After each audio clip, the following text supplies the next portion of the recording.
ನಮಸ್ತೆ ಸ್ನೇಹಿತರೆ, ನಾನು ನಿಮ್ಮ ಪ್ರವೀಣ್. ಗುರುಭಕ್ತಿ ಯೂಟ್ಯೂಬ್ ಚಾನಲ್ಗೆ ಸ್ವಾಗತ, ಸುಸ್ವಾಗತ. ಸ್ಯಾಲ್ರಿ ಬರುತ್ತೆ, ಸಂಬಳ ತಗೋತೀರಾ, ಅದಾದ ನಂತರ ಕೆಲವೇ ದಿನದಲ್ಲಿ ಸಂಬಳ ಖಾಲಿ ಆಗುತ್ತೆ. ಅಂದರೆ ಮುಂದಿನ ಸ್ಯಾಲ್ರಿ ಬರೋ ತನಕ ಕಾಯುವಂಥ ಪರಿಸ್ಥಿತಿ, ಅಥವಾ ಮುಂದಿನ ಸ್ಯಾಲ್ರಿ ಬರೋ ತನಕ ಯಾರ ಹತ್ರ ಈಸ್ಕೋಬೇಕಾದಂಥ ಪರಿಸ್ಥಿತಿ, ಜೇಬಲ್ಲಿ ದುಡ್ಡು ನಿಲ್ತಾ ಇಲ್ಲ, ಮನೆಯಲ್ಲಿ ಹಣ ನಿಲ್ತಾ ಇಲ್ಲ ಅನ್ನುವಂಥದ್ದು, ಅಥವಾ ಬರ್ತಾ ಇದೆ ಆದರೆ ಸೇವಿಂಗ್ಸ್ ಮಾಡೋಕ್ಕಾಗ್ತಾ ಇಲ್ಲ. ಈ ರೀತಿಯಾದಂಥ ಸಮಸ್ಯೆ ಇದ್ದಂಥವರು ತಮ್ಮ ಮನೆಯಲ್ಲಿ ನಾನು ಹೇಳುವಂಥ ಒಂದು ಪುಟ್ಟ ಪರಿಹಾರವನ್ನು ಮಾಡಿ. ಒಂದು ಚಿಕ್ಕ ಬಟ್ಟಲನ್ನು ತಗೊಳ್ಳಿ, ಅದು ಯಾವುದಾದ್ರು ಹಿತ್ತಾಳೆ ಬಟ್ಟಲಿದ್ರೆ ಬಹಳಷ್ಟು ಒಳ್ಳೆಯದು. ನೈಋತ್ಯ ಮೂಲೆಯನ್ನು ಹುಡುಕಿ ಇಟ್ಕೊಳ್ಳಿ ಅಷ್ಟೇ. ನೈಋತ್ಯ ಮೂಲೆಯಲ್ಲಿ ಒಂದು ಚಿಕ್ಕ ಬಟ್ಟಲನ್ನು ತಗೊಳ್ಳಿ, ಅದರಲ್ಲಿ ಒಂದು 5 ಹನಿ ಕರ್ಪೂರದ ಎಣ್ಣೆವನ್ನು, ಕರ್ಪೂರದ ತೈಲ ಅಂತ ಕರೀತಾರೆ, ಎಲ್ಲರೂ ಹೋಗಿ ಕೇಳಿ ಆಯಿತಾ.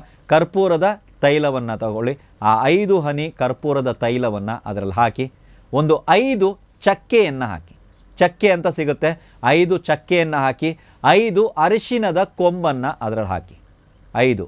ಅದಾದ ನಂತರ 5 ನಾಣ್ಯಗಳನ್ನು ಹಾಕಿ. ನೀವು 5 ರೂಪಾಯಿ ಕಾಯಿನ್ ನೋಡಿರ್ಬೋದು. ಯಾವ ನಾಣ್ಯ ಹಾಕಬೇಕಂದ್ರೆ 5 ರೂಪಾಯಿ ಕಾಯಿನು ಗೋಲ್ಡನ್ ಕಲರಲ್ಲಿ ಇರ್ತದೆ, ಬಂಗಾರದ ಬಣ್ಣದಲ್ಲಿ ಇರ್ತದೆ. ಈ 5 ನಾಣ್ಯಗಳನ್ನು ಅದರಲ್ಲಿ ಹಾಕಿ, ಒಂದೇ ಒಂದು ಪಲಾವ್ ಎಲೆ, ಕೆಲವೊಂದು ಕಡೆ ಬಿರಿಯಾನಿ ಎಲೆ ಅಂತಾರೆ, ಕೆಲವೊಂದು ಕಡೆ ಪಲಾವ್ ಎಲೆ ಅಂತಾರೆ, ಒಂದೇ ಒಂದು ಪಲಾವ್ ಎಲೆಯನ್ನು ಅದರಲ್ಲಿ ಹಾಕಿ, ಅದರ ಜೊತೆಗೆ ಸ್ವಲ್ಪ ಪ್ರಮಾಣದಲ್ಲಿ ಹಳದಿ ಹೂವಿನ ದಳವನ್ನು ಹಾಕಿ. ಅದು ಹಳದಿ ಹೂವು ಬಂದ್ಬಿಟ್ಟು ನಮಗೆ ಗುಲಾಬಿ ಇದ್ರೂ ಬಹಳ ಒಳ್ಳೆಯದು. ಅದರಲ್ಲಿರುವಂಥ ದಳವನ್ನು ಅದರಲ್ಲಿ ಹಾಕಿ, ಆ ಒಂದು ಬಟ್ಟಲನ್ನು ನಿಮ್ಮ ಮನೆಯ ಹಾಲ್ನಲ್ಲಿ, ಹಾಲ್ ಬೇರೆ ಎಲ್ಲೂ ಇಡೋಂಗಿಲ್ಲ, ಹಾಲ್ನಲ್ಲಿ ನೈಋತ್ಯ ಮೂಲೆಯಲ್ಲಿ ತಾವು ಇಟ್ಬಿಡಿ.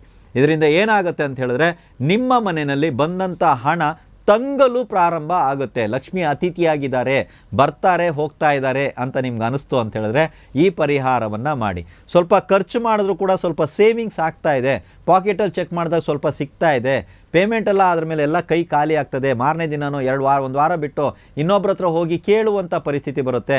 ಪೇಮೆಂಟ್ 1ನೇ ತಾರೀಕು 2ನೇ ತಾರೀಕು ಆಗುತ್ತೆ, ಒಂದು 20ನೇ ತಾರೀಕು ಬಂದರೂ ಕೂಡ ಫುಲ್ಲು ಖಾಲಿಯಾಗಿರ್ತದೆ ಜೋಬು ಅನ್ನುವಂಥವ್ರು ಯಾರಾದರೂ ಇದ್ದರೆ ಈ ಪರಿಹಾರ ನಿಮಗಾಗಿ. ಸರಳವಾಗಿದೆ. ಈ ಪರಿಹಾರವನ್ನು ತಿಂಗಳಿಗೆ ಒಂದು ಸಲ ಆದರೂ ಕನಿಷ್ಠ ಪಕ್ಷ ನೀವು ಮಾಡಿ. ಇದು ಎಷ್ಟು ದಿನ ಇಡಬೇಕು ಅಂದರೆ, ತಿಂಗಳಿಗೆ ಒಂದು ಸಲ ಆದರೂ ಇದನ್ನು ಬದಲಾವಣೆಯನ್ನು ನೀವು ಮಾಡ್ತಾ ಇರಬೇಕು.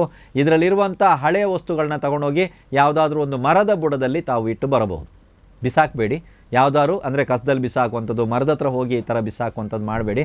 ಅಲ್ಲಿ ತಗೊಂಡೋಗಿ ತಾವು ಇಟ್ಟು ಬನ್ನಿ. ಇದರಿಂದ ಖಂಡಿತವಾಗಲೂ ತಮಗೆ ಒಳಿತಾಗುತ್ತೆ. ಅದೇ ರೀತಿ ವ್ಯಾಪಾರ ಅಭಿವೃದ್ಧಿ ಆಗಬೇಕು ಅಂತ ಯಾರಾದರೂ ಆಸೆ ಪಟ್ಟರೆ ಇದೇ ರೀತಿ ಪರಿಹಾರವನ್ನು ನಿಮ್ಮ ಆಫೀಸಲ್ಲಿ ಮಾಡಿ. ನಿಮ್ಮ ಆಫೀಸಲ್ಲಿ ಮೇಜಿನ ಮೇಲೆ ಒಂದು ಹಿತ್ತಾಳೆಯ ತಟ್ಟೆಯನ್ನು ತಗೊಂಡು ಅದರಲ್ಲಿ ಅರಿಶಿನವನ್ನು ಕಲಿಸಿರುವಂಥ ಅಕ್ಷತೆ ಸ್ವಲ್ಪವನ್ನು ಹಾಕಿ, ಅದರ ಜೊತೆಗೆ 5 ಲವಂಗವನ್ನು ಅಥವಾ 5 ಏಲಕ್ಕಿಯನ್ನು, ಇದರಲ್ಲಿ ಏಲಕ್ಕಿ ಸ್ವಲ್ಪ ಚೆನ್ನಾಗಿರುವಂಥದ್ದು ಹಸಿರು ಬಣ್ಣದಲ್ಲಿರುವಂಥ 5 ಏಲಕ್ಕಿ, ಸ್ವಲ್ಪ ಅಕ್ಷತೆಯನ್ನು ಹಾಕಿ ಒಂದು ತಾಂಬೂಲ ತಟ್ಟೆಯಲ್ಲಿ ನಿಮ್ಮ ಆಫೀಸ್ ಇದ್ದರೆ, ಅಲ್ಲಿ ಮೇಜು ಇದ್ದರೆ ಆ ಮೇಜಿನ ಮೇಲೆ ಇಟ್ಬಿಡಿ. ಇದರಿಂದ ಆಫೀಸಲ್ಲೂ ಕೂಡ ಧನಲಕ್ಷ್ಮಿಯ ಆಗಮನ ಆಗೋದಕ್ಕೆ ಪ್ರಾರಂಭ ಆಗುತ್ತೆ. 2 ಪರಿಹಾರ ಒಂದೇ ವಿಡಿಯೋದಲ್ಲಿ ಕೊಟ್ಟಿದ್ದೀನಿ. ಇದನ್ನು ಸದುಪಯೋಗ ಪಡಿಸ್ಕೋತೀರಾ ಅನ್ನುವಂಥ ಒಂದು ನಂಬಿಕೆ ನನಗಿದೆ. ಇದೇ ರೀತಿಯಾಗಿರುವಂಥ ಸರಳವಾಗಿ, ಶೀಘ್ರವಾಗಿ, ವಿಚಿತ್ರವಾಗಿರುವಂಥ ಪರಿಹಾರವನ್ನು ಕೊಡ್ತಾ ಮುಂದಿನ ವಿಡಿಯೋದಲ್ಲಿ ಮತ್ತೆ ಭೇಟಿ ಆಗ್ತೀನಿ. ಎಲ್ರಿಗೂ ಒಳ್ಳೆಯದಾಗಲಿ.